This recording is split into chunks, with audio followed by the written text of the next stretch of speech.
In this video, we're going to talk about the upcoming Pokemon Go TCG set and whether or not you should consider picking up any of these products.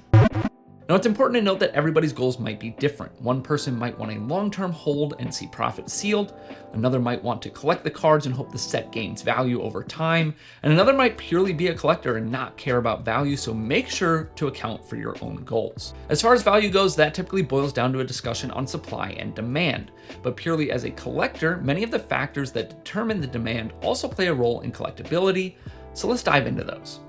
For a set to be in demand, you are generally looking for any of the following things: great artwork, popular Pokemon, especially big ones like Charizard, Pikachu, Evolutions, Rayquaza, and others, playable cards, new mechanics or types of cards, extreme rarity, or a nostalgia factor. And also, generally speaking, demand increases over time as supply dwindles. Even some of the worst sets have seen demand rise after a certain amount of years. And many of those factors listed are also a driving factor when someone chooses whether or not to collect a specific set. So let's talk about the new Pokemon Go lineup and what to expect. Personally, I think that this set looks amazing and I am very excited for it. I think it's a slightly polarizing set with people really choosing a side as far as liking or disliking it, but I'm here for it. I think the cards look great. I think the tie into the Pokemon Go community is awesome. I honestly hope they have plans to tie that in even more if possible. And I think there's definitely potential for some long-term value in this set. Of course, one of the big factors that we discussed earlier is supply, and that's something that we simply just don't know.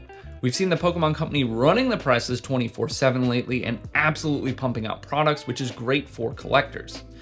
For the first time in a couple of years, product is sitting on shelves, and they seem to have caught up with demand for the most part. With that said, there are still some recent sets that have a pretty high demand, and printing hasn't kept up with those. Evolving Skies and maybe even Brilliant Stars comes to mind here. So I'm not sure if the Pokemon Company is printing a similar amount of all sets, or those just had a higher demand, or if they're fluctuating their print run numbers. In any case, the Pokemon Go set is more similar to something like Celebrations than it is to what I just mentioned as far as sets go, as it's a special set that won't have booster boxes. So this, in my opinion, automatically increases demand. We saw this for a long time with Hidden Fates and Shining Fates, though those two sets took very different paths, with Shining Fates being printed just through the roof. So again, the supply will play a role in whether or not this set is worth investing in, and we simply don't know what the supply will look like at this point. With that said, however, the Pokemon Go set has a lot of things going for it, which I think should keep the demand high. First off, while you either love it or hate it, I for one love the artwork in this set. We can look at some examples here like the Charizard and the Pikachu, and I know it's a bit polarizing, but I love the realistic settings that these Pokemon are in and the sort of like CGI 3D kind of lifelike Pokemon. This gives me Detective Pikachu vibes, but I didn't really like that set actually, and I think this is the perfect balance of those two things. Speaking of Charizard and Pikachu, this set also has popular Pokemon. We've got all three starters and the evolutions.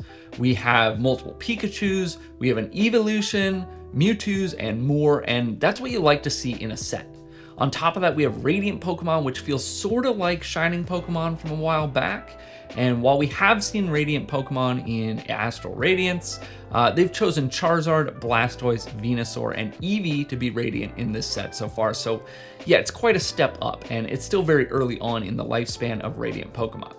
And lastly is the nostalgia factor. I don't think any of the big cards are a throwback to a WotC set like we saw with Celebrations, for example, but there is something about having a Radiant version of Charizard, Blastoise, and Venusaur, and for that matter, having a non-Radiant version of those three as well, all in the same set, and that instantly triggers a bit of nostalgia for lots of people, myself included.